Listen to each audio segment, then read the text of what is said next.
Hi everyone and welcome to Chem class.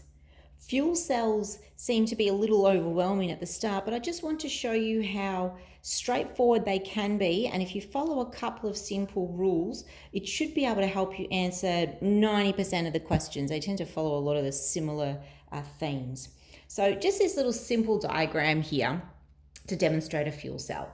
You have some kind of fuel coming in. A lot of the times you'll be discussing the hydrogen oxygen fuel cell, but it could be any other fuel, methane, methanol, ethane, ethanol, and even others. And then we have oxygen coming in on the other side. So that's pretty much what you see in most questions. Obviously, there's some kind of output. If it's just a hydrogen oxygen fuel cell, water will be your only product. But of course, if you introduce a fuel that has carbon, then the way we get rid of the carbon is generally through carbon dioxide and water. 2 electrodes, and in between the electrodes, they'll generally have some kind of indication of the nature of the electrolyte, and most times the question will indicate that it is acidic or alkaline. They might also do that instead of using those words. They might actually list a particular acid, or they might put H+ ions, or in the case of alkaline they might list a particular base or OH- ions. As I said, we're looking at what the majority of questions tend to encompass. So that's our simple fuel cell. Remember, a fuel cell is that continuous supply of reactants. Now, regardless of what the fuel is that you're using, the fuel is what is oxidized, i.e. you're adding oxygen to it. So if you can just remember that the fuel is always the item that is oxidized, it makes it much easier for you to quickly be able to label that this is going to be the anode. And of course we'll have a negative charge. And that means that our oxygen is always sitting at the cathode and has a positive charge. So that helps you label what's going on in the fuel cell. But most of the time you are asked to do some kind of equation, either an overall equation or more commonly some half equations. So let's look at a couple of examples. First example we can look at is if we were doing the cathode reaction, cathode equation in an acidic environment. So we know we are dealing with the oxygen here. In the VCE course, you are provided with the data book. What you would need to do is look on your electrochemical series for the oxygen equation that is involving an acidic environment, so your H+ ions, and you can simply copy that out then. So this would be what you would be representing as the half equation. Okay. It is written as a reduction equation, which of course is what is happening because it's at the cathode. So if it was a cathode reaction in an alkaline environment, you'd be looking on your data book for the one that involves the OH- ions. But usually there's a lot more thinking required in these questions. They don't always want you to simply copy from the data book. So let's look at something else that you might do.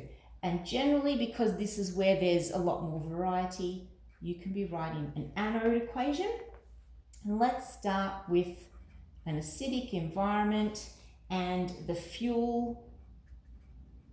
In this case, let's choose one of these. Let's do the fuel is ethane. Okay, so a half equation that involves ethane. So we start with our ethane. And our product that we know that removes that carbon is going to end up being carbon dioxide. Okay, so all we do is, obviously this is not in our data book, so we're going to follow our COHES. That if you need a refresher on that, I have produced a video already on our COHES equation writing in acidic and alkaline environments, but let's just follow that process. Our key element we balance is our carbon. Our oxygens, we need 4 more, so we put 4 water molecules to the left. We now have 6 and 8, that's 14 hydrogens all together. We put 14 H+ ions on the right. This is acidic, so that's where we're going to leave that particular product. And we need some electrons, which we add to the most positive side. We need 14 electrons. there you have it. There's your half cell equation. You can see it automatically comes out as an oxidation half equation. We've said that the fuels are the ones that are being oxidized. Let's build on that. Let's do an anode reaction. This time, let's change it up. Let's look at an alkaline example. Again, my previous video shows you how to write half equations in alkaline environments. And let's choose a different fuel this time.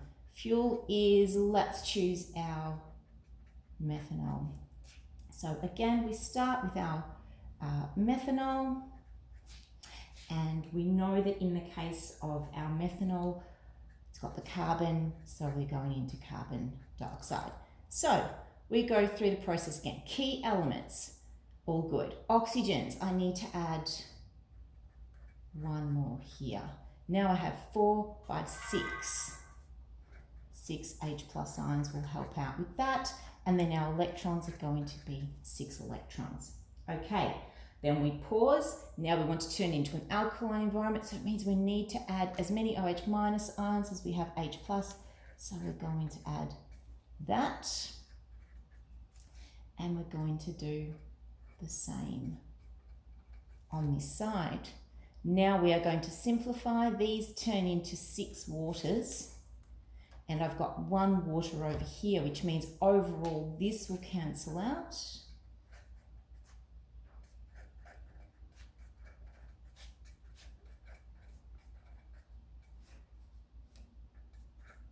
And I'll end up overall with 5 waters on the right. So now we're in an alkaline environment and we still look like an oxidation half equation, which we should because it's for the fuel. So key ideas are the fuel is being oxidized, so the fuel will always end up being at the anode. The oxygen will be at the cathode. Pay attention to the clues in the question as to whether it's an acidic or an alkaline electrolyte, and then use that and the Cohess strategy in order to complete your half equations there. Okay, hope that helps.